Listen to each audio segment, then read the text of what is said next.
Ya. Ya, kita masuk ke episode 21 dari kitab Tauhid. Dan episode 20 pekan lalu kita sedikit review dulu. Apa materinya, masih ingat? Masih sama tentang mengkultuskan kuburan. Jadi biar kalian tahu sedikit aja ya. Jadi kita ngebahas beberapa bab ke belakang itu tentang larangan menjadikan kuburan sebagai tempat ibadah ya, tempat itikaf.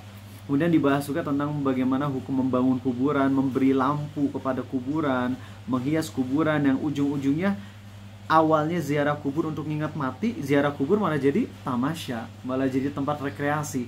Dan itu jadi menghilangkan tujuan inti dari ziarah kubur yang harusnya mengingat kematian. Selain melakukan hal tersebut, yaitu memberi lampu, menjadikan kuburan sebagai tempat itikaf dan sebagainya, itu termasuk dosa yang mengantarkan kepada kesyirikan ya, dan itu termasuk dosa besar dan dimurkai oleh Allah. Kemudian kita juga ingat dengan kisah seseorang yang soleh, menurut sebagian ulama namanya Daniel, orang soleh, menurut sebagian ulama itu nabi, yang dia dijadikan tumbal mayatnya untuk minta diturunin hujan. Kemudian sahabat Nabi SAW menguburkannya agar tidak dijadikan tumbal lagi karena itu adalah kesyirikan. Kemudian dibahas juga tentang wanita yang ziarah kubur. Ada berapa pendapat, Regan? Tiga. Ada yang membolehkan, ada yang melarang total, ada juga yang membolehkan tapi jangan terlalu sering. Yaitu udah dibahas di pekan lalu. Kemudian sekarang insya Allah di bab 21 kita akan bahas tentang bagaimana kasih sayang Nabi SAW kepada umatnya yang melarang umatnya dari melakukan kesyirikan. Dan ketika beliau melarang, maka itu adalah bentuk kasih sayang beliau kepada kita. Kalau orang tua sayang ke kita, pasti akan melarang kita dari perbuatan-perbuatan yang mencelakakan kita. Maka Nabi pun SAW melarang kita dari perbuatan yang buruk yang mengantarkan kita kepada neraka, karena beliau sayang dengan kita. Itulah yang akan kita bahas insya Allah. Dan kita akan memulai dulu dengan tadabur. Dan mungkin kedepannya tadabur akan disimpan di awal dengan alasan mungkin Arizal bisa lebih tenang daripada di akhir yang udah capek jadi kurang khusyuk. Dan kalian juga biar bisa ngambil manfaat yang terbanyak. Karena Arizal pun masih ingat dulu ketika ikut kajian sama Umar Zok, guru pertama Arizal yang bikin Arizal bisa taubat dan hijrah, itu beliau sering di awal tuh ngasih materi-materi yang nyentuh hati, kemudian fun, kemudian di akhir nyentuh hati lagi. Maka Arizal ingin coba kalau pembahasan tadabur di awal ya, walaupun sering bahas, sering ngasih tahu bahwasannya yang namanya tadabur tuh naik turun, tergantung kondisi iman dari pemateri maupun dari audiensnya. Baik, itu aja sebagai openingnya. Ucapin assalamualaikum warahmatullahi wabarakatuh. Waalaikumsalam warahmatullahi wabarakatuh. Bismillahi wassalatu wassalam ala rasulillah. Innal hamdalillahi nahmaduhu wa nasta'inuhu wa nastaghfiruh. Sungguh segala puja dan puji hanya milik Allah. Kita puji Dia, kita mohon pertolongan dan ampunannya. Wa na'udzu billahi min syururi anfusina wa min sayyiati a'malina. Kita mohon perlindungan kepada Allah dari keburukan diri kita dan keburukan amal perbuatan kita. May yahdihillahu fala mudhillalah. Barang siapa yang Allah beri hidayah, tak akan ada seorang pun yang bisa menyesatkan. Wa may yudlil fala hadiyalah. Dan barang siapa yang Allah sesatkan, tak akan ada seorang pun yang bisa memberi petunjuk. Asyhadu an la ilaha illallah. Aku bersaksi tiada Tuhan yang berhak disembah dengan benar kecuali Allah. Wa asyhadu anna Muhammadan abduhu wa rasuluh. Dan aku pun bersaksi bahwasanya Muhammad adalah hamba dan rasulnya. Amma ba'du. Allahumma shalli wa sallim ala Muhammad wa ala ali Muhammad. Dan teman-teman, senang banget bisa ketemu sama kalian, dan baik yang Zoom maupun yang langsung. Di hari ini Arizal ingin nyampain dulu ya, sebelum masuk ke pembahasan tauhid. Apa yang nyampain tadabur dari surat Yusuf masih di ayat ke-6.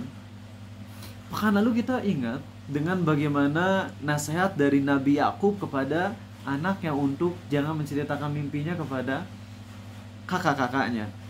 Kemudian kita pun ngebahas tentang bagaimana Nabi Yakub ngingetin kepada Nabi Yusuf tentang nikmat-nikmat Allah kepadanya. Nah, di sini teman-teman, ingin mendalami beberapa kata yang begitu powerful banget, di mana Allah memilih kata ini di antara banyaknya pilihan kata. Allah memilih satu kata ini yang maknanya sangat dalam. Dan kita udah bahas di opening tentang bagaimana Al-Quran diturunkan dalam bahasa apa? Arab.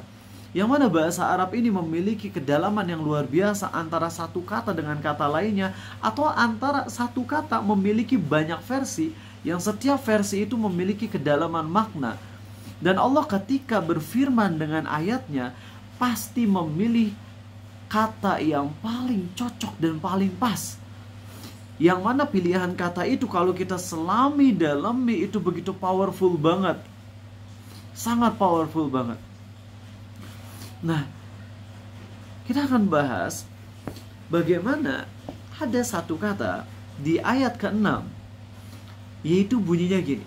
Wa kadzalika yajtabika rabbuka. Ulang ya. Wa kadzalika yajtabika rabbuka. Bisa diulang sebenarnya? Wa kadzalika yajtabika rabbuka. Demikianlah Allah memilihmu wahai Yusuf.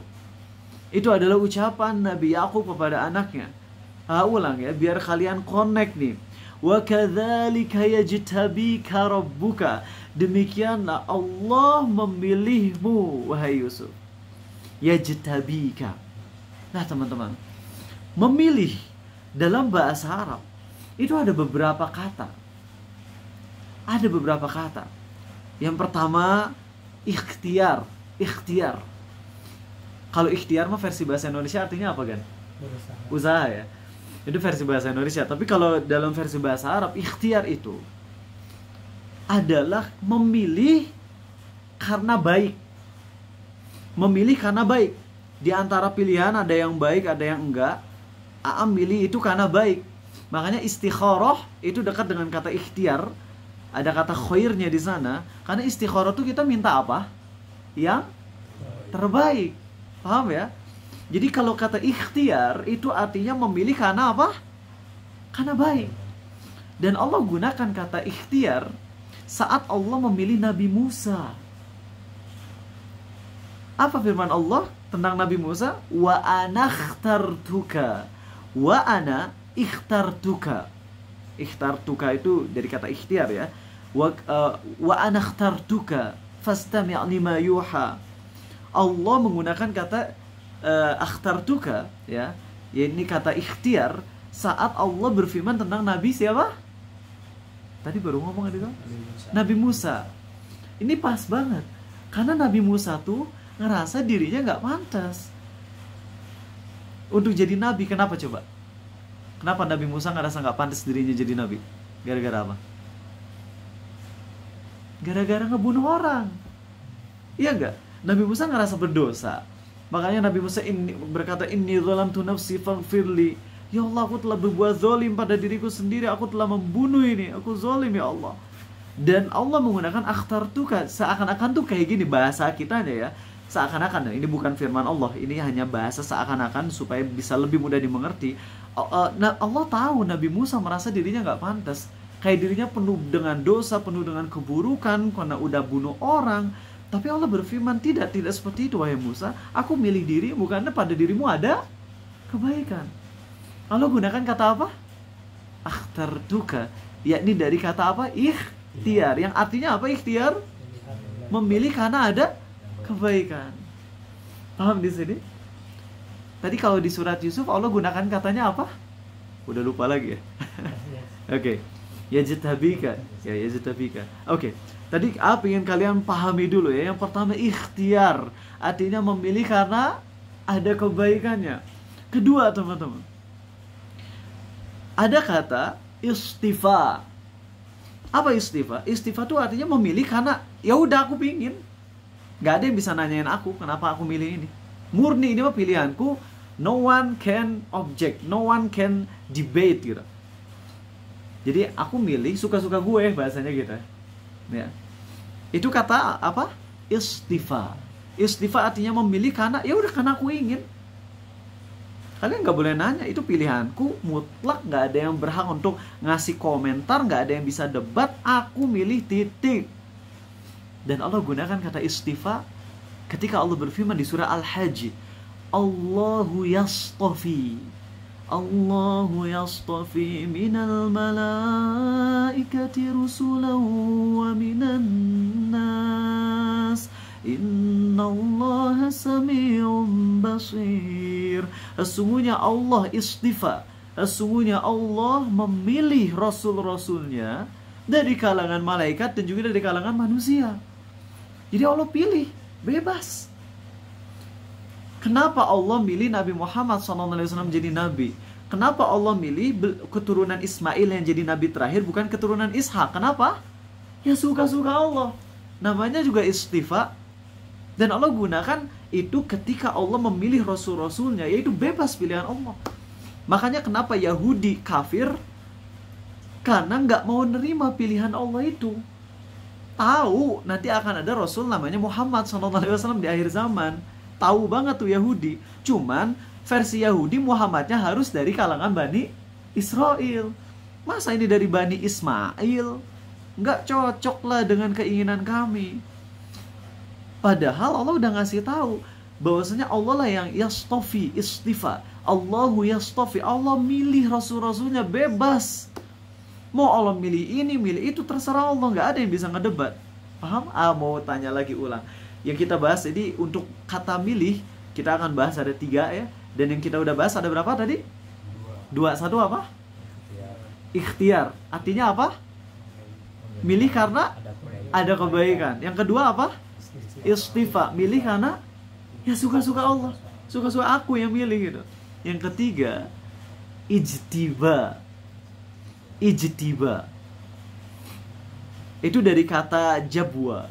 Jadi kalau zaman dulu, kalau kerajaan-kerajaan zaman dulu biasanya kalau mau narik pajak itu hanya dari orang-orang yang kaya doang. Nggak kayak zaman now ya, orang miskin orang kaya kena pajak semua. Nah, kalau jabwa, ijtiba itu memilih karena punya kualifikasi.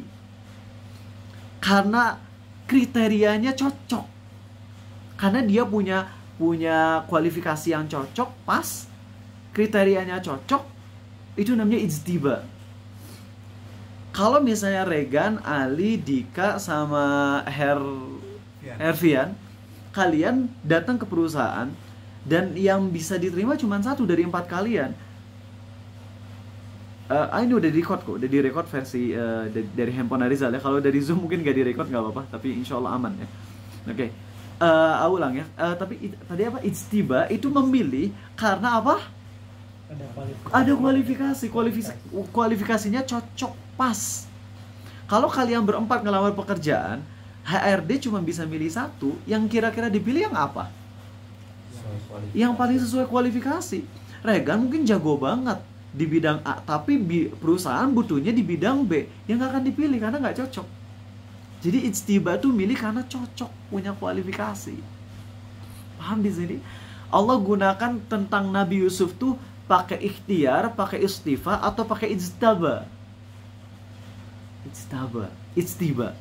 Wa kadzalika yajtabika. Wa kadzalika apa? Yajtabika. Berarti katanya kata apa? Ijtiba. Ya. Allah gunakan kata ijtiba, yaitu wa kadzalika yajtabika. Kalau ikhtiar itu kan memilih karena ada kebaikan. Kalau ijtiba itu memilih karena kualifikasinya cocok, pas. Dan sekali lagi ini yang luar biasa banget pas dalam ibadah, ya Allah, luar biasa banget. Allah gunakan kata atau Nabi Yakub kepada Nabi Yusuf, yang tentunya itu juga firman Allah ya. Firman Allah berfirman tentang ucapan Nabi Yakub. Ya, dia Allah gunakan kata ijtiba saat nasihat Nabi Yakub kepada Nabi Yusuf. Wa kadzalika yajtabika rabbuka wa yu'allimuka min ta'wilil ahadits. Demikianlah wahai anakku, demikianlah wahai Yusuf, Tuhanmu memilihmu. Kira-kira maknanya gimana sih? Dari kata ijtiba yang tadi udah bahas, berarti makna yang bisa mudahkan bahasanya adalah kayak gini ya. Ini bahasa yang untuk memudahkan kalian.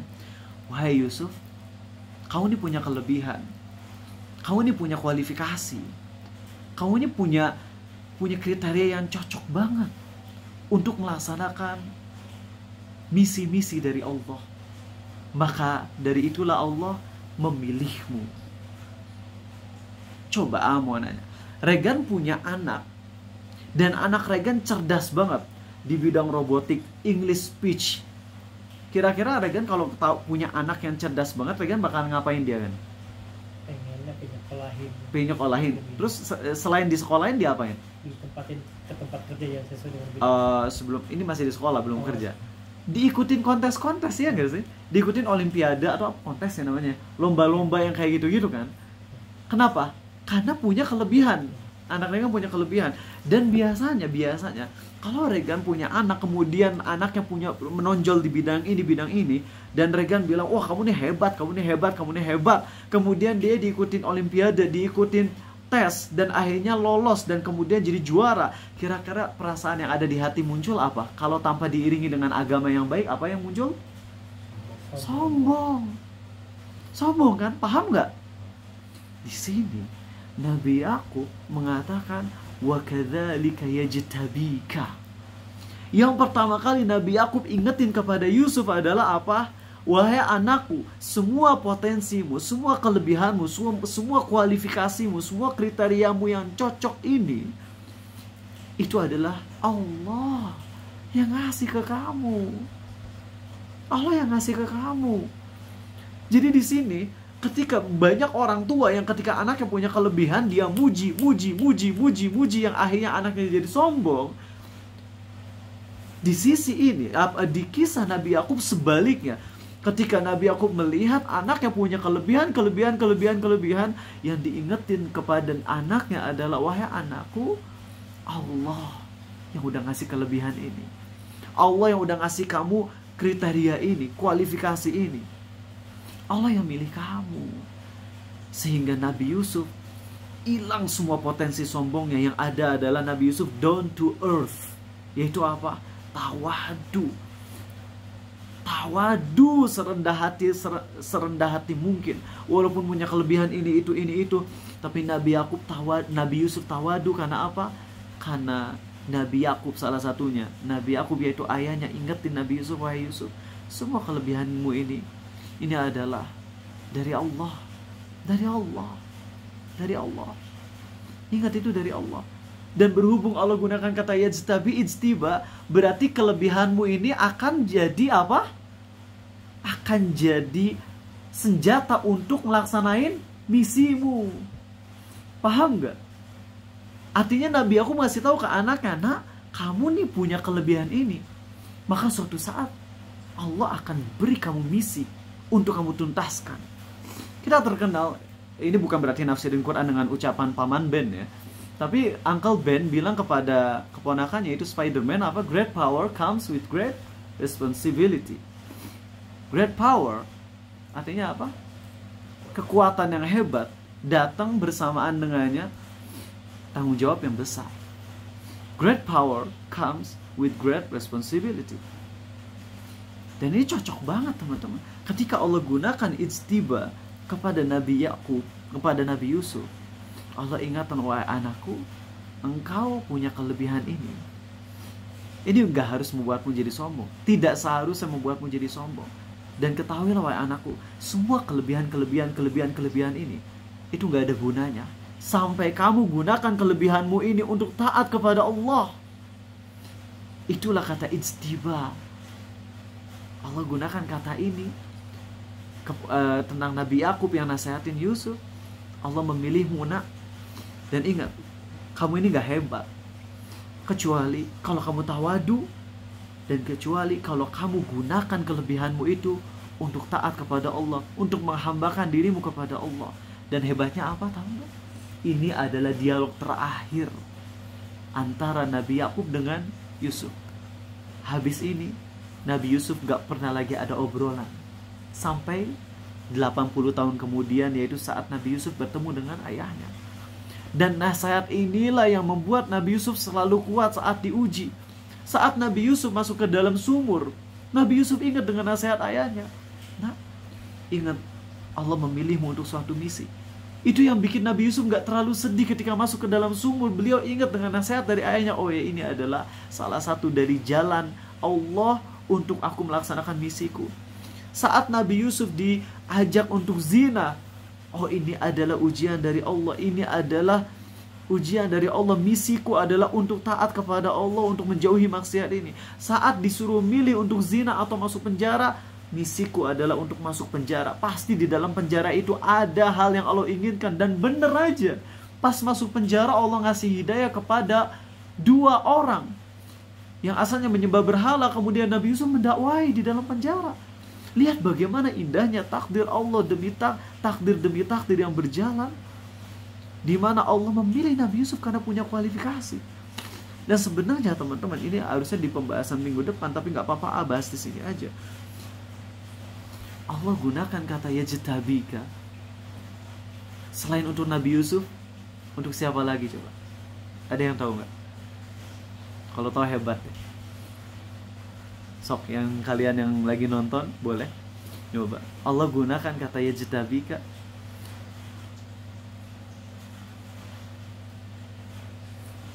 iya, Allah gunakan kata yajtabika selain untuk Nabi Yusuf adalah untuk siapa? Tebak. Untuk kita. Untuk kita. Untuk kita. Di surat Al-Hajj. Surat Al-Hajj. Surat 22 ayat terakhir. Allah berfirman, Huwa jitabakum. Huwa jitabakum. Dia yaitu Allah ijtabakum. Kira-kira makna yang bisa diambil apa kan? Coba dari pembahasan ayat yang tadi.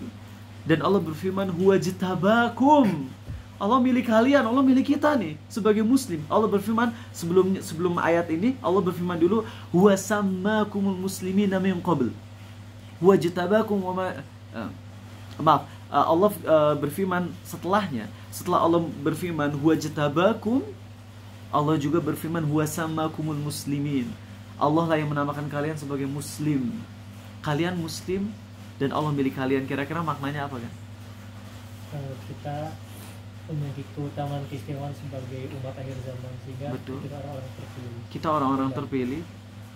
Tapi bukan cuma itu, kita punya misi. Kita punya misi. Paham gak? Ketika Allah berfirman tentang Nabi Yusuf, Allah memilihmu, kamu punya kespesialan, Allah memilihmu untuk suatu misi. Sama persis ketika Allah ngomong itu ke kita di surah Al-Hajj, huwa jtabakum. Allah milih kalian sebagai muslim. Kalian punya kriteria, kalian punya kualifikasi. Jangan sombong. Yang ngasih kalian iman itu siapa? Allah. Dan bersamaan dengan Allah ngasih kalian iman, Allah ngasih kalian hidayah, kalian pun punya misi, yaitu untuk apa? Untuk sebarkan hidayah Allah ini.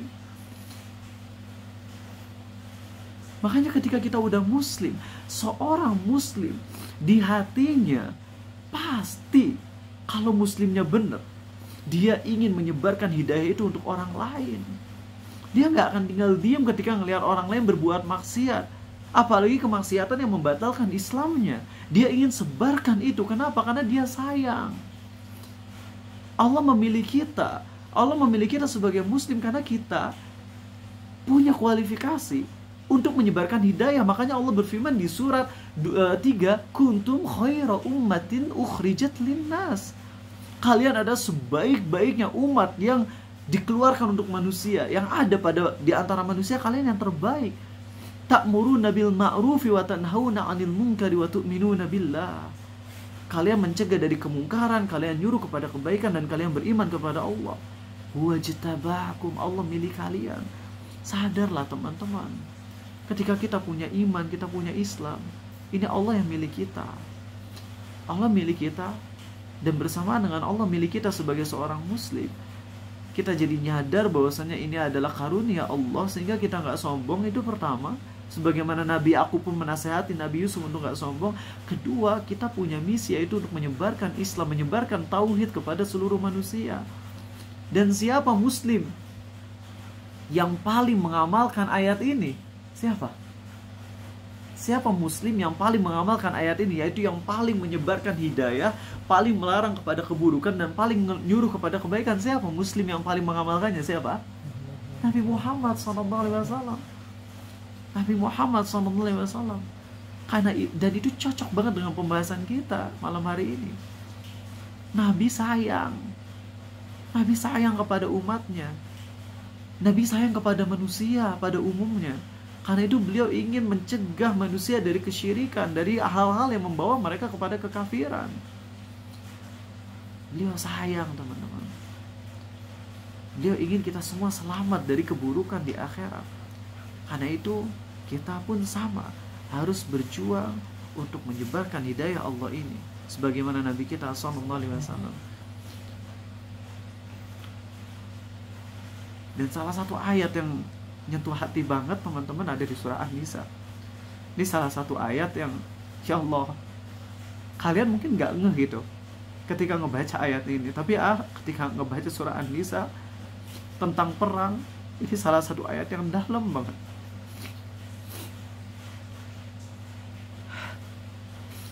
Jadi pada saat peperangan, lupa perang Uhud atau perang Badar, pokoknya salah satu perang, di saat itu ada salah satu sahabat Nabi SAW yang perang dengan begitu gagah berani, sampai sahabat ini bisa berhasil ngebunuh berapa orang kafir. Dan kemudian ada juga dari orang kafir yang hebat banget, bisa ngebunuhin banyak orang Islam. Dan akhirnya Allah takdirkan muslim dan kafir ini, sahabat Nabi SAW dan orang kafir yang hebat ini, sahabat yang hebat versus orang kafir yang hebat, udah saling berhadapan, dan mereka perang, duel dengan gagah berani. Dan sahabat Nabi SAW berhasil melumpuhkan musuhnya, itu yang kafir itu. Saat sahabat ini mau ngebunuh, apa yang diucapkan oleh orang kafir tersebut? Seorang kafir ini syahadat. Kalau di ayat ini Allah berfirman, dia ngucapin salam. Jadi seorang kafir ini pas mau mati, pas mau dibunuh, dia ngucapin salam, syahadat gitu lah. Jadi masuk Islam gitu lah. Sahabat ini, beliau berijtihad. Allah, kamu mau masuk Islam gara-gara mau dibunuh kan? Iya gak sih, posisinya dari tadi ngebunuhin orang Islam, masa tiba-tiba ingin masuk Islam tiba-tiba, kan kayak gak mungkin ya. Giliran sahabat udah mau ngebunuh banget, udah mau nusuk, udah mau nebas, si orang kafir yang udah dibawa ini dia syahadat, dia ngucapin salam. Akhirnya sahabat ini gak nerima, dibunuh aja, dibunuh. Setelah dibunuh, Allah turunkan firman-Nya, apa coba? Allah berfirman di surah An-Nisa, demikianlah, kadzalika kuntum min qablu famannallahu 'alaikum. Wahai orang-orang yang beriman, idza darabtum fil ardi fi sabilillahi fatabayyanu wa la taqulu liman alqa ilaikumus salam lasta mu'mina tabtaguna aradad dunya. Wahai orang-orang yang beriman, kalau kalian sedang berperang di jalan Allah, hendaklah kalian hati-hati, dan jangan kalian berkata kepada orang yang ucapin salam kepada kalian dengan statement, Allah, kamu bukan Islam. Kemudian di ujung ayatnya Allah berfirman, ingat gak sih? Ini bahasa terjemahan simpelnya ya. Kan tadi sahabat ngebunuh orang kafir yang ngucapin salam. Walaupun mungkin orang kafir potensi besarnya kira-kira jujur masuk Islamnya atau pura-pura kan dalam kondisi itu. Pura-pura ya? Pura-pura banget ya. Maaf, dimatiin itu siapa yang nyala. Itu kan kemungkinan besar pura-pura tuh. Maaf, itu siapa partisipan yang nyala, dimatiin dulu ya. Tapi Allah ingetin. Wahai orang-orang yang beriman, jangan gitu. Ingat gak sih, kalian juga dulu kayak gitu, kalian juga dulu kafir. Allah ingetin sahabat nabinya SAW dengan begitu lembutnya saat Allah berfirman, kadzalika kuntum min qablu famannallahu 'alaikum. Wahai orang-orang yang beriman, ingat gak sih kalian juga dulu kafir. Ya gak sih, kita juga kafir kalau Allah gak ngasih hidayah. Indonesia, sebelum datang para pedagang, Regan kan anak IPS dulu. Islam tuh masuk di tahun berapa sih, kan masih ingat gak? Berapa ratus tahun yang lalu? Dengan para pedagang tuh. Abad ke-7 prasasti Abad ke-7. di Gujarat itu kan India. Gujarat ya? Ya. Gujarat ya? Ya pokoknya ratusan tahun yang lalu kan. Yang mana mayoritas orang di Indonesia dulu apa agamanya? Buddha, Hindu. Atau Buddha atau Hindu ya, Hindu. Lalu Allah yang ngasih kita hidayah. Maka Allah mengingatkan para sahabat Nabi-Nya SAW untuk ingat, kalian juga dulu kafir. Jangan gitu dong, gitu bahasa kitanya. Masa yang kafir dia mungkin dia pura-pura masuk Islamnya, tapi kok kamu kan nggak tahu isi hatinya, kok kamu ngebunuh. Ingat gak sih dulu juga kalian kafir gitu. Jadi ayat-ayat yang tadi Ariza sampaikan ini sebagai pengingat buat kita. Ingat, Islam kita, hidayah kita ini adalah karunia dari Allah. Maka jadilah kita orang yang tawadu. Oke teman-teman, barakallahu fikum. Itu pembahasan awal tentang tadabbur, dan kita akan bahas agak ngebut aja. Walaupun sebenarnya bab ini panjang, tapi lagi-lagi bab ini adalah penyempurnaan terhadap bab-bab sebelumnya, sehingga nggak akan ngebahas semua ayatnya. Oke. Yang pertama adalah dalilnya surah At-Taubah ayat 128, surat 9 ayat 128. Laqad ja'akum rasulun min anfusikum azizun 'alaihi ma 'anittum harisun 'alaikum bil mu'minina raufur rahim. Sungguh telah datang kepadamu seorang rasul dari kaummu sendiri, berat terasa olehnya penderitaanmu, sangat menginginkan keimanan dan keselamatan untukmu, amat belas kasih lagi penyayang kepada orang-orang yang mukmin. Nabi SAW itu sayang banget kepada umatnya, dan makanya berat banget ketika beliau diboikot. Ya kalau beliau sendiri yang disakiti, beliau bisa tahan. Tapi beginilah cara orang-orang kafir untuk memblok dakwah Nabi-Nya SAW. Dibikin siksaannya mental gitu. Regan kalau disakitin sama satu kampus, cuma Regan sendiri, mungkin bisa tegar ya kan. Tapi gimana kalau misalnya kampus tersebut udah nyakiti ibu, bapak, dan semua orang yang Regan sayangi, gara-gara kesalahan Regan, itu stresnya makin nambah kan Regan ya. Kan Regan bakalan ngomong gini, udah deh, aku aja urusannya, jangan bawa-bawa keluargaku, iya gak sih kayak gitu. Dan itulah orang-orang kafir saat Nabi-Nya SAW dakwah, yang disakiti bukan beliau sendiri tapi umatnya juga. Makanya stresnya beliau, beratnya beliau di hati, di otak tuh sangat-sangat berat. Sangat berat. Ya, apalagi ketika beliau ngelihat Ammar bin Yasir dan Sumayyah yang disiksa. Sumayyah ditusuk dari kemaluan sampai tembus sampai ke leher. Yasir digoreng. Ammar disiksa abis-abisan sambil ngeliatin ibu bapaknya dibunuh. Dan Nabi SAW gak punya power pada saat itu. Gak bisa ngapa-ngapain. Itu berat banget hati beliau ngeliat sahabatnya disiksa. Tapi di sisi yang sama beliau gak punya power untuk ngelawan. Beliau hanya bisa menyampaikan janji Allah, wahai keluarga Yasir bersabarlah, karena janji Allah atas kalian adalah surga. Dan statement Nabi SAW itu membuat siksaan panas, tusukan terasa ringan dan dingin. Dengan janji Nabi-Nya SAW. Berat bagi beliau saat melihat sahabat beliau itu gak makan apa-apa kecuali daun. Bayangin sahabat Nabi SAW 1 tahun makan daun sampai ketika BAB jadi BAB kambing. Kotoran BAB dari sahabat-sahabat Nabi SAW yang keluar adalah seperti kotoran kambing, kata para sahabat. Gara-gara kami makan daun. Maka itulah rasa berat. Sangat salut tadi dari Papua. Ada yang menang salah satu kejuaraan lomba apa, nggak tahu lombanya secara rinci. Ketika diwawancara, orang Papua ini bilang, ya kenapa kamu, ya pokoknya ditanya-tanya, ya silakan gimana ini, kamu menang gak? Ada yang pengen diomongin gak? Dan beliau bilang, ya saya ikut lomba ini, saya pengen jadi juara karena saya ingin membawa nama baik Papua. Pertama, saya ingin membawa nama baik agama saya, yaitu Islam, yang mana di daerah saya itu minoritas. Dan juga saya juga ingin membawa nama baik Papua, ya sebagai suku saya, atau suku apa ya, pokoknya daerah saya. Masya Allah, setelah ngomong kayak gitu, orang Papua ini dibilangin sama si reporternya, ada nggak kata-kata yang ingin kau sampaikan tentang muslim-muslim di Palestina?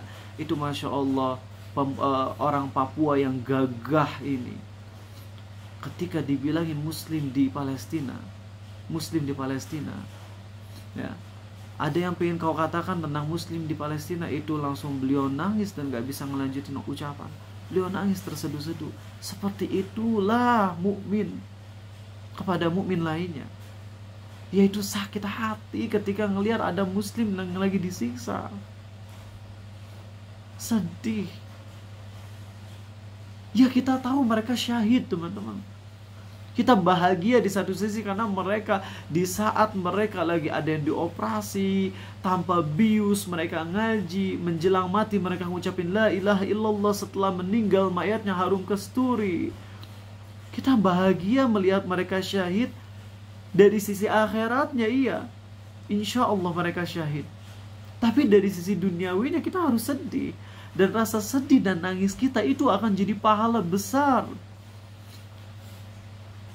Ketika Nabi kita SAW, anak beliau wafat, beliau nangis dan beliau berkata ini adalah tangisan kasih sayang.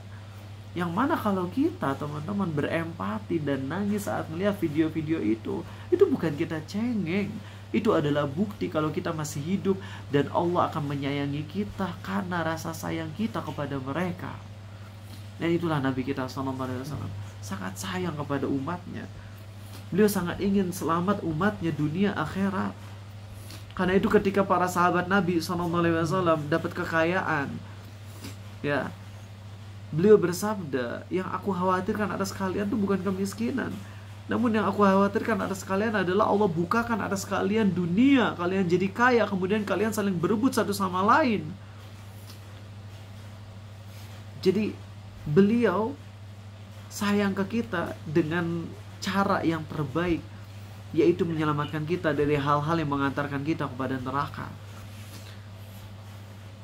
Tapi kita jarang ngelihatnya karena kebanyakan kita ingin disayang versi yang kita inginkan. Jujur, kalau misalnya kita udah sayang banget sama cewek, ya, yang kalian yang belum nikah gitu, pacaran, sayang banget sama ceweknya, kemudian si ceweknya mutusin. Karena apa? Karena ingin hijrah. Sakit hati atau bahagia? Sakit hati, sedih. Padahal si cewek itu pengen mutusin karena sayang ke kita. Kalau pacaran terus nanti masuk neraka. Karena itu lebih milih untuk mutusin karena sayang dengan sayang yang asli. Tapi kita nggak mau. Karena kita pengennya disayangnya versi nafsu. Seperti inilah gambarannya. Nabi kita SAW sayang ke kita dengan sayang yang benar. Tapi kita ingin disayangnya dengan sayang versi nafsu. Sehingga kita inginnya Nabi Muhammad itu SAW membolehkan yang haram-haram buat kita. Bolehkan maksiat ini, bolehin maksiat itu, bolehin maksiat ini. Itu versi sayang yang kita inginkan. Padahal versi sayang yang sebenarnya adalah versi sayang yang membuat kita jauh dari maksiat. Dan itulah Nabi kita SAW. Ya. Baik. Dan yang dosa terbesar apa kan di dalam Islam? Membunuh. Syirik ya. Syirik, kekafiran. Maka Nabi pun SAW yang paling banyak mengingatkan umatnya dari kesyirikan. Oke. Nah, teman-teman, Nabi kita SAW bersabda dalam hadis riwayat Abu Daud, ya, janganlah kalian jadikan rumah-rumah kalian seperti kuburan, dan janganlah kalian jadikan kuburanku sebagai tempat perayaan. Ucapkanlah sholawat untukku, karena sesungguhnya ucapan sholawat kalian kepadaku akan sampai dimanapun kalian berada. Nah, yuk kita bahas satu persatu ya.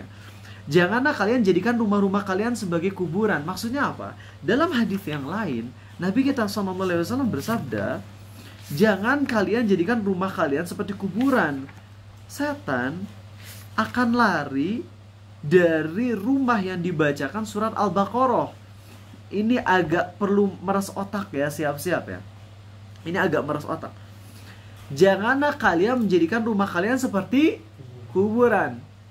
Kemudian kalimat keduanya apa? Setan lari dari rumah yang dibacakan surat Al-Baqarah. Korelasinya apa sih? Maksudnya gini, kalau di rumah gak dibacain Quran, nggak ada sholat di rumah, nggak dibacain Quran di dalamnya, jadi jarang ada yang sholat, jarang ada yang ngaji, maka rumah kita akan seperti kuburan. Berarti logikanya di kuburan tidak ada sholat dan tidak ada baca Quran. Ngerti gak? Karena itulah, ini paham gak sih hadisnya? Ini pas banget. Nabi kita SAW bersabda, janganlah kalian jadikan rumah kalian seperti kuburan. Setan lari dari rumah yang dibacain surah Al-Baqarah. Artinya, kalau rumah jarang dibacain Quran dan jarang sholat di dalamnya, berarti rumah kita kayak kuburan. Berarti logikanya di kuburan gak ada bacaan Quran dan gak ada juga sholat. Kuburan tuh kita datang, kita merenung kematian, kita doa ke Allah untuk kebaikan penghuni kubur. Jadi bukan malah itikaf untuk baca Quran di kuburan. Kita nggak tutup mata, ada pendapat ulama yang justru menyarankan bacaan di kubur, baca Quran di kubur, seperti ulama mazhab Hambali. Ya, yaitu kalau ada orang meninggal dibacain di samping kuburannya Quran sampai 7 hari 7 malam. Iya, itu pendapat sebagian fatwa ulama. Cuman kita harus ingat bahwasanya ulama yang berfatwa ini pun mengingatkan kita bahwasanya itu dilakukan untuk nyelamatin penghuni kubur, bukan dalam rangka untuk nyari keberkahan. Karena kuburan itu bukan tempat nyari berkah. Dan bahkan fatwa sebagian ulama pun, kalaupun kita ngebacain Quran untuk orang yang udah mati, itu jangan di kuburannya loh, tapi di rumah. Regan misalnya ayah meninggal, Regan ya kelas berapa Regan ayah meninggal? 3 ya? 5. Kelas 5. Ayah meninggal kelas 5. Regan bacain Quran, kalau ngikutin pendapat mazhab Hambali ini, Regan bacain Quran dari rumah. Kemudian bacaan Qurannya diniatin pahalanya untuk ayah. Jadi gak harus di kuburan kita bacanya, ayahnya itikaf di kuburan 7 hari 7 malam, dibikin tenda, pasang lampu. Gak seperti itu teman-teman.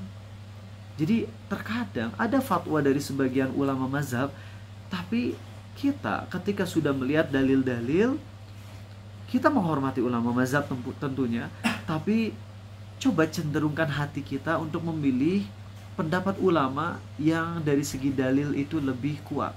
Kita bukan berarti merendahkan ulama yang berfatwa tadi ya, tapi ketika ada fatwa ulama lain yang lebih sesuai dengan dalil, sesuai kemampuan kita dalam memilah-milih dalil tentunya, dan itu pun pendapat ulama mazhab juga yang berpendapat jangan bacain Quran di kubur, itu bisa mengantar kepada kesyirikan, ya kita ikut pendapat ulama mazhab ini.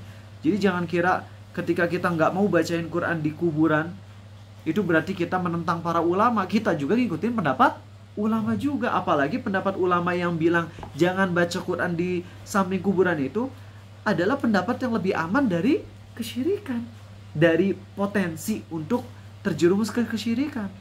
Karena kita nggak tutup mata juga lihat orang-orang yang bacain Quran di samping kuburan, ujung-ujungnya ngalap berkah dari kuburan, sampai tanahnya dioles, sampai ada juga yang sampai sujud kan.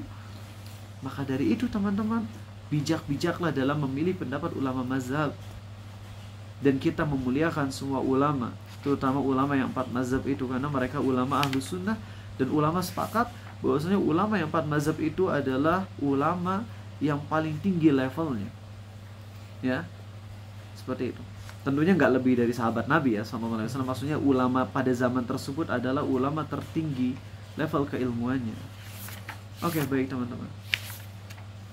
Nah, jadi yang pertama udah paham ya, janganlah kalian jadikan rumah-rumah kalian sebagai kuburan. Artinya di rumah harus dibacain Quran, sholat sunnah. Kalau di kuburan ya jangan, karena kuburan bukan tempat baca Quran dan juga sholat di situ. Dan kita udah bahas tentang larangan sholat di kuburan dan sebagainya. Kecuali sholat, kalau kita nggak sempat sholatin orang yang udah meninggal, kita boleh sholat di kuburan tersebut. Sholatnya sholat jenazah di kuburan, sebagaimana Nabi SAW pernah menyolati wanita hitam yang meninggal, atau wanita tukang sapu masjid, maaf ya. Oke teman-teman, bagian kedua dari hadis ini, janganlah kalian jadikan kuburanku sebagai tempat perayaan. Apa sih maksudnya tempat perayaan? Yaitu kita menyengaja rutin datang ke kuburan Nabi SAW. Ya, menyengaja datang ke kuburan Nabi SAW secara berulang-ulang. ingat secara berulang-ulang. Adapun kalau kita datang ke Masjid Nabawi, kemudian habis itu kita datang ke kuburan Nabi SAW, ngucapin salam ke beliau, ini nggak ada masalah. Ini disyariatkan, ini bagus. Tapi kalau menyengaja berulang-ulang datang ke kuburan Nabi SAW, ke Masjid Nabawi, ke Masjidil Haram, ke Masjidil Aqsa, kita nggak terlalu concern, peduli amat mau ke masjid atau enggak, nggak apa-apa. Yang penting aku pengennya datang ke kuburan Nabi SAW. Jadi datang ke kuburan beliau itu sebagai tujuan utama, nah ini jangan. Tujuan utama kita kalau ke Madinah kemana kan? Ke Masjid Nabawinya. Lalu setelah masuk Masjid Nabawi, kita datang ke kuburan Nabi SAW ngucapin salam. Tapi harus diingat, nyampain salam di kuburan beliau dengan nyampain salam lewat rumah Ariza, Allahumma sholli ala Muhammad, sama. Karena mau kita ngucapin salam di sini atau ngucapin salam di kuburan Nabi SAW, salam kita tetap akan sampai ke beliau karena akan disampaikan oleh malaikat. Kayak gitu ya. Jadi menjadikan Id itu diantaranya adalah kita sengaja datang ke kuburan beliau berulang-ulang, atau sengaja ngumpulin banyak pasukan. Yuk kita rame-rame datang ke Nabi SAW, kemudian ngucapin salam rame-rame. Nah ini juga kayak Id. Karena diantara poin Id adalah berkumpul bareng-bareng. Kan sholat Idul Fitri banyakan apa dikitan? Banyakan. Yang dikitan paling kalau dalam kondisi yang darurat, seperti misalnya kita lagi di Jepang jauh dari masjid, atau kita kesiangan bangun, akhirnya sholat Idul Fitri sendirian. Tapi pada umumnya Idul Fitri kan banyakan. Nah kita ngumpul, ayo banyakan yuk, 1000 orang datang ke kuburan Nabi SAW untuk ngucapin salam bareng-bareng. Nah ini Id masuknya gitu. Nah beliau melarang, jangan, udah jangan. Jadi kalau mau datang ke kuburan beliau caranya gimana? Ke Masjid Nabawi aja, cari berkah dari sholat di masjid tersebut. Kemudian pas sudah sholat, datang ke kuburan Nabi SAW mengucapin salam, seperti itu ya. Itu adalah bentuk Id. Baik, dan ini ada kisah teman-teman dari keturunan Nabi SAW. Cucu apa cici ya? Cici kayaknya, anak cucu ya, cicinya Nabi Muhammad SAW yang bernama Zainal Abidin ya. Jadi ada kisah kayak gini.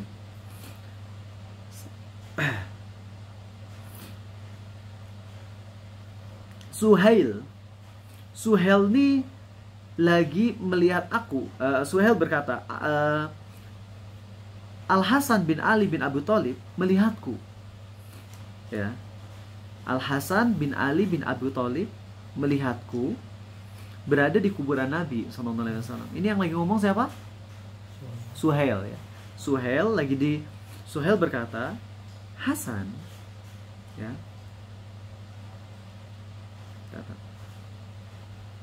Ya, Suhail berkata, Hasan ngelihat aku saat aku berada di kuburan Nabi SAW. Kemudian Hasan memanggilku, sini, Suhail sini. Pada saat itu Hasan alias cici Nabi SAW itu lagi makan bersama Fatimah, ya. Kemudian sini, makan malam yuk, makan bareng yuk. Kemudian Suhail bilang, aku lagi gak selera makan. Terus Hasan bilang, kenapa aku melihatmu ada di sebelah kubur Nabi SAW? Kemudian Suhail berkata, aku memberi salam ke Nabi Muhammad SAW. Kemudian Hasan berkata, Hasan sekali lagi siapanya Nabi? Cici ya, cicinya. Hasan berkata, jangan. Maaf. Bukan itu. Oh ya, beliau berkata, jika kamu masuk masjid, maka berilah salam. Kemudian beliau berkata, Hasan berkata, sesungguhnya Rasul SAW bersabda, janganlah kalian menjadikan kuburku sebagai id, janganlah kalian menjadikan rumah kalian sebagai kuburan. Bersalawatlah kepadaku, karena salawat kalian sampai kepadaku dimanapun kalian berada. Allah melaknat orang Yahudi dan Nasrani, mereka menjadikan kuburan Nabi mereka sebagai masjid. Kalian dengan orang yang berada di Andalusia sama aja. Kalian dan orang yang ada di Andalusia sama aja. Kayaknya ini untuk bagian yang terakhir itu ucapan Hasan ya. Kalian dan orang yang ada di Andalusia itu sama aja. Artinya kalau kalian dari Andalusia ngucapin sholawat dengan kita ada di kuburan Nabi SAW, mana yang lebih utama? Sama. Jadi jangan menyengaja datang ke kuburan beliau untuk ngasih salam, Ya, jauh-jauh cuman ingin datang ke kuburan. Yang boleh adalah kita jauh-jauh untuk ke Masjid Nabawi. Setelah ada di Masjid Nabawi baru datang ke kuburan Nabi SAW. Bisa dipahami itu ya? Oke. Ya. Ya, Nabi kita SAW atau para sahabat itu sangat mencintai Nabi Muhammad SAW. Tapi lihat bagaimana kecintaan para sahabat kepada beliau tidak membuat mereka melakukan hal di luar yang disyariatkan. Ya, makanya kenapa para sahabat Nabi SAW itu nggak suka menyengaja datang ke kuburan beliau untuk ngucapin salam, kecuali Abdullah bin Umar. Abdullah bin Umar kalau pulang dari safar jauh sengaja datang ke kuburan Nabi SAW, kemudian berkata, Assalamualaikum ya Rasulullah, Assalamualaikum wahai Abu Bakar, Assalamualaikum wahai ayah, yaitu Umar. Kemudian ketika hal ini terjadi, maka tabi'in bertanya kepada Ubaidillah bin Umar. Ya, maka beliau berkata, kami tidak mengetahui seorang sahabat pun Nabi SAW yang melakukan itu selain Ibnu Umar. Jadi Ibnu Umar melakukan itu, tapi sahabat lain nggak ngelakuin itu. Terkadang perbuatan sahabat Nabi Muhammad SAW itu ada yang pendapat pribadi dan itu ditentang oleh sahabat-sahabat yang lain. Maka ketika ada sahabat Nabi SAW yang melakukan perbuatan A, tapi sahabat-sahabat yang lain gak setuju, maka kita hormati sahabat tersebut, cuman gak usah diikuti perbuatannya kita. Ya, jadi para sahabat Nabi Muhammad SAW mereka gak ada gitu. Sejauh pengetahuan Ubaidillah, setahuku gak ada satupun sahabat yang menyengaja pulang dari safar jauh terus ngucapin salam ke kuburan beliau, kecuali siapa? Anaknya Umar doang gitu ya. Jadi yang kita lakukan adalah sekali lagi datanglah kepada Mekah, Masjidil Haram, Masjidil Nabawi atau Masjidil Aqsa, kemudian habis itu baru datang ke kuburan beliau untuk ngucapin Assalamualaikum ya. Ya, kita nggak boleh ya datang melakukan safar jauh dengan meyakini ada kespesialan dalam safar tersebut, kecuali ketiga masjid itu, yaitu Masjid Nabi, Masjid Aqsa, dan Masjidil Haram. Selain itu kita nggak boleh menyengaja safar dengan keyakinan adanya kespesialan dalam safar tersebut. Misalnya AA ke Masjid Al-Jabar ya, dan A punya keyakinan kalau saya ke Masjid Al-Jabar ini saya akan dapat keutamaan ini dan ini, itu nggak boleh. Tapi kalau datang ke Masjid Al-Jabar dalam rangka ingin ada majelis ilmu di sana, ada Syekh Asim Al-Hakim ke Masjid Al-Jabar, itu nggak ada masalah. Atau datang ke Masjid Al-Jabar karena ngelihat arsitekturnya yang begitu mewah dan begitu indah, itu nggak ada masalah. Karena kita datang ke Masjid Al-Jabarnya untuk rekreasi. Tapi kalau kita meyakini dengan datang ke Masjid Al-Jabar itu bahkan ada pahala khusus yang lebih spesial daripada masjid-masjid lainnya, ini nggak boleh. Kita hanya boleh meyakini safar ada keutamaan khususnya kalau ke tiga tempat itu aja, Masjidil Aqsa, Masjidil Nabawi, dan Masjidil Haram. Adapun ke masjid-masjid yang lain nggak boleh meyakini kespesialan. Paling kita datang ke sana meyakini kespesialan dari sisi ada majelis ilmu, atau misalnya kita sekalian silaturahim dengan teman-teman, dengan saudara-saudara kita ya, itu nggak ada masalah ya. Sengaja ke masjid Jakarta tuh Istiqlal, kenapa ke Masjid Istiqlal? Ada teman di sana, nggak ada masalah datang jauh-jauh ke Masjid Istiqlal. Tapi Ariza nggak punya keyakinan kalau datang ke Masjid Istiqlal itu ada kespesialan khusus pahala gitu ya, nggak boleh kalau kayak gitu. Hanya boleh ke tiga masjid aja.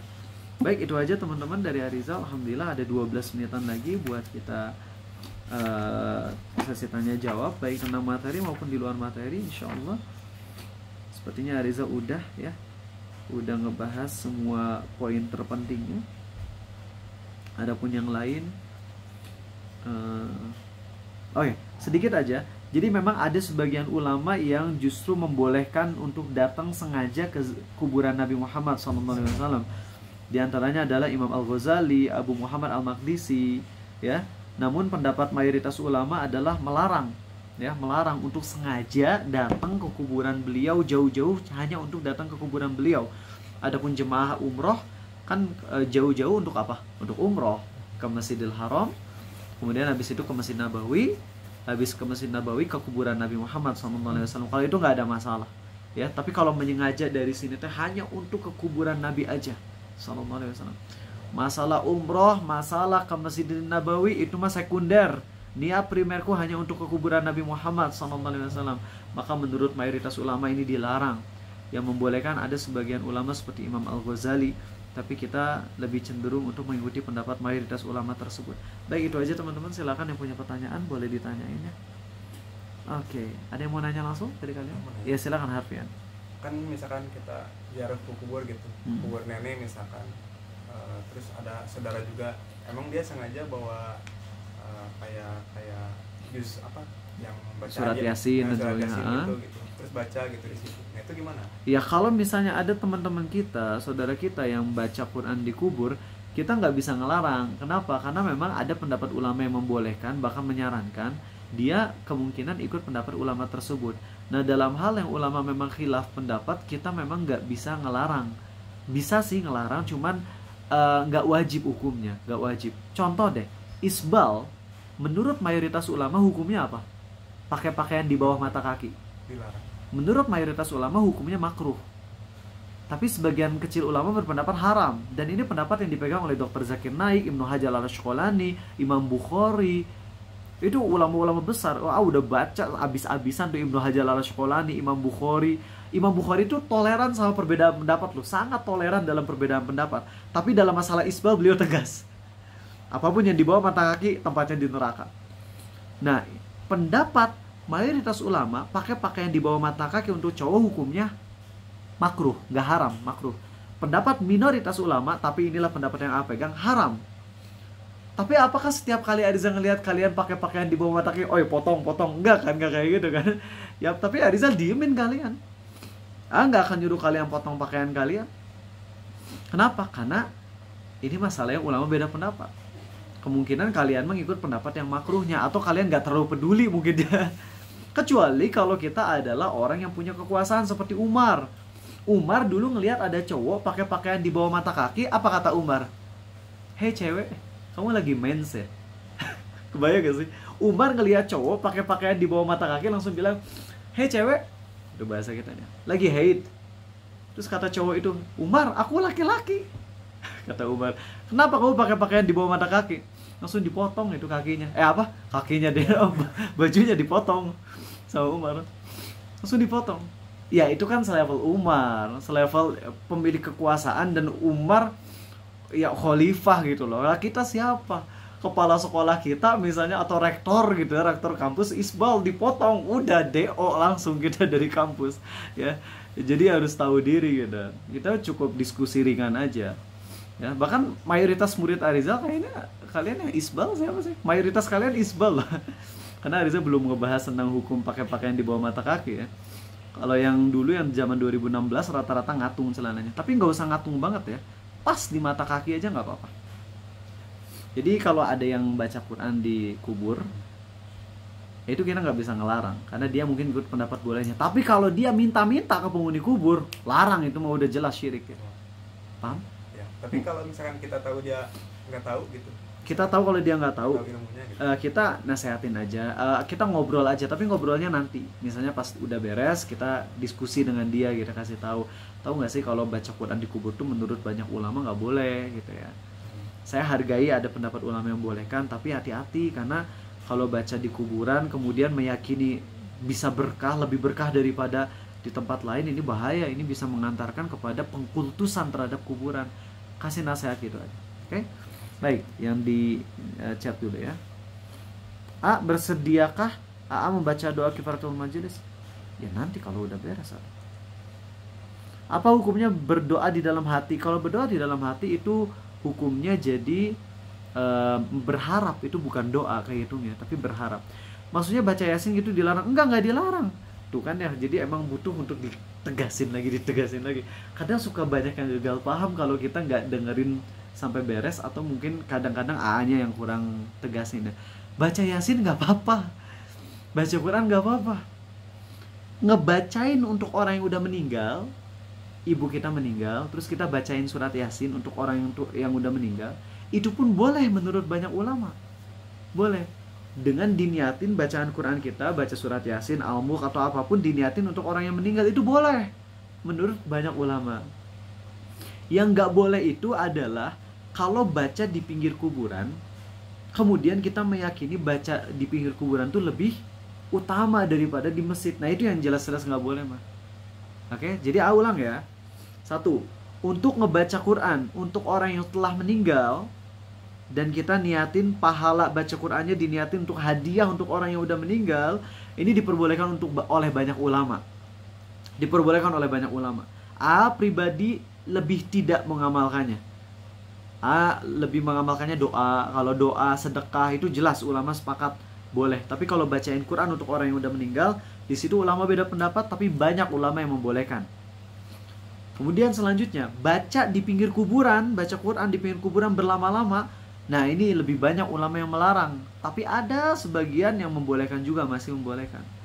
Adapun yang jelas-jelas pasti gak boleh adalah kalau kita baca di pinggir kuburan, lalu hati kita merasa baca Quran di pinggir kuburan ini lebih bagus daripada baca Quran di rumah. Nah ini jelas gak boleh kalau kayak gitu. Oke, mudah-mudahan terjawab ya yang nanya tadi. Ada yang mau nanya di sini? Regan, silakan. Izin bertanya, kan salah satu gunung di Jatinangor ada Gunung Gelis, dan teman Regan juga dikontakkan pernah bilang waktu itu tuh memang bermasalah dengan tendanya, sehingga dia tuh memang menginap di suatu makamnya tuh yang dibikin kayak gedung rumah gitu. Nah apakah ketika dia sholat 5 waktu itu apakah diperbolehkan sholat di sekitar bangunan atau gedung tuh yang memang di dalamnya tuh berisikan makam-makam? Gitu ya. Karena kan memang hujan, petir, hujan ya. Gak ada. Ya mudah-mudahan itu termasuk uzur ya kan ya. Karena jadi ini ada kisahnya di Gunung Gelis ya, Beautiful Mountain ya. Di Gunung Gelis katanya di situ ada pekuburan yang dibikin kayak gedung gitu. Kemudian karena lagi hujan terpaksa di sana dan sholat di sana. Ya mudah-mudahan itu termasuk uzur ya, karena kan hujan-hujanan itu mudarat kalau di luar. Ya kalau misalnya itu mudah-mudahan uzur, tapi usahakan untuk sholatnya di dalam tenda, itu pertama ya kan ya, untuk menjadi pembatas. Dan usahakan jangan di depan kuburan banget gitu. Jadi kalau ada kuburan, carilah space yang mana kita nggak langsung ada ke kuburan ya, cari. Paham ya? Seperti itu. Wa iyyakum.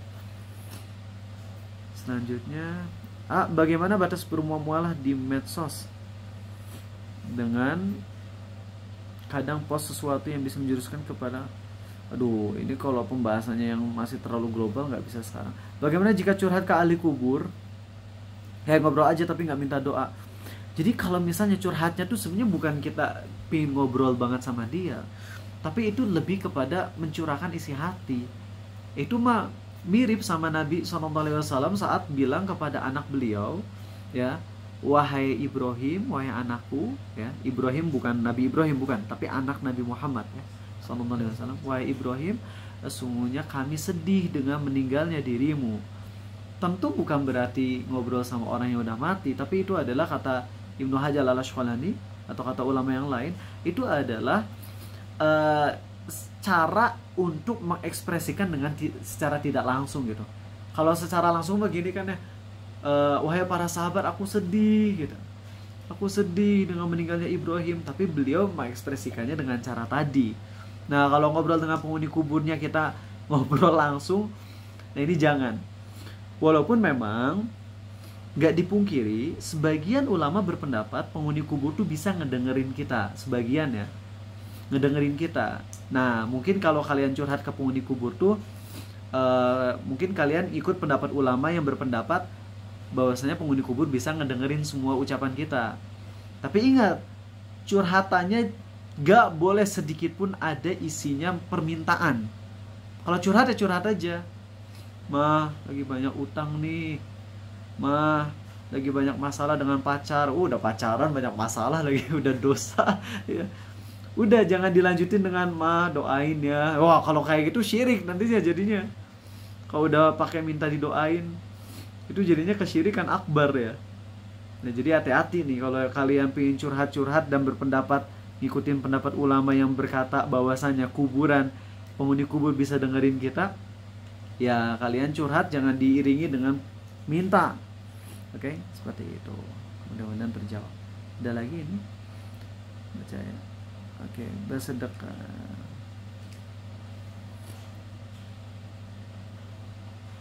Ya, kalau misalnya ziarah ke makam wali dan sebagainya, ingetin jangan sampai kita menganggap adanya keberkahan gitu dan sebagainya. Perihal tadi yang memberi hadiah ke guru yang dapat mempengaruhi nilai, bila seorang yang mengajar di sekolah TK yang di sana tidak ada nilai seperti SD, SMP, SMA, di TK hanya ada belajar baca tulis itu, mungkin gak ada nilai, tapi perhatian khusus pasti ada. Anak yang ngasih hadiah, pasti kita akan lebih perhatiannya sama dia. Dan gak enak, atau udah dikasih hadiah masa dicuekin, ya gak? Dan itu bahaya, akan mempengaruhi keprofesionalisasian kita dalam bekerja. Makanya orang Jepang yang terkenal profesional banget, mereka sangat merasa diejek kalau dikasih tip tuh, karena ngiranya kami kerjanya kurang profesional, makanya kami butuh tips. Makanya tuh di Jepang hebat dalam masalah ininya. Kita yang muslim harusnya lebih paham daripada orang-orang kafir yang mereka nggak punya niat melakukan itu karena Allah. Mereka niat itu hanya sekadar untuk keprofesionalisasian. Adapun kita ketika kita nggak menerima uang tips, itu adalah karena kita patuh kepada agama gitu. Tapi gimana kalau misalnya pelayan restoran dikasih tips? Kalau misalnya yang di luar PNS dan di luar, selain PNS, dokter dan juga guru, atau profesi-profesi yang urgen. Guru kan urgen ya, profesi yang urgen guru. Dokter urgen nggak? Ya urgen banget. Dan juga PNS, maka mereka boleh menerima tips dari customernya asal diizinin oleh perusahaan. Jadi kalau misalnya kalian karyawan Mekadol gitu, ya dikasih tips boleh, kalau emang pihak Mekadolnya mengizinkan. Ini terakhir ya, bagaimana kalau orang-orang yang minta restu ke mayit di kuburan, apakah langsung bisa divonis syirik besar? Minta restu itu gimana ya? Bahasa minta restu itu gimana? Minta diridoi atau kayak gimana ya? Kalau minta doa restu dalam artian minta didoain, ya itu syirik akbar. Ya.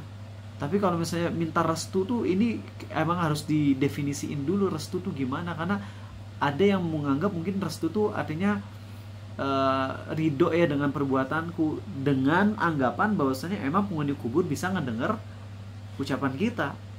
Memang benar, sebagian ulama berpendapat demikian. Tapi intinya jangan minta sesuatu permohonan yang di dalamnya itu kita jadi mintanya tuh minta aktif gitu loh. Gimana ya? Jadi minta didoain, nah itu udah jelas nggak boleh. Ya. Adapun kalau minta restu tuh maksudnya ridho ya, maafin kalau kayak gini, Arizal nggak akan vonis itu syirik besar, tapi akan larang kalau misalnya itu terjadi dengan orang yang kenal. Ya cuman nggak divonis syirik besar. Tapi kalau misalnya langsung minta tolong doain aku, itu syirik besar. Udah kita bahas ya. Oke, udah dulu teman-teman. Subhanakallahumma wa bihamdik, asyhadu an la ilaha illa anta astaghfiruka wa atubu ilaik. Assalamualaikum warahmatullahi wabarakatuh.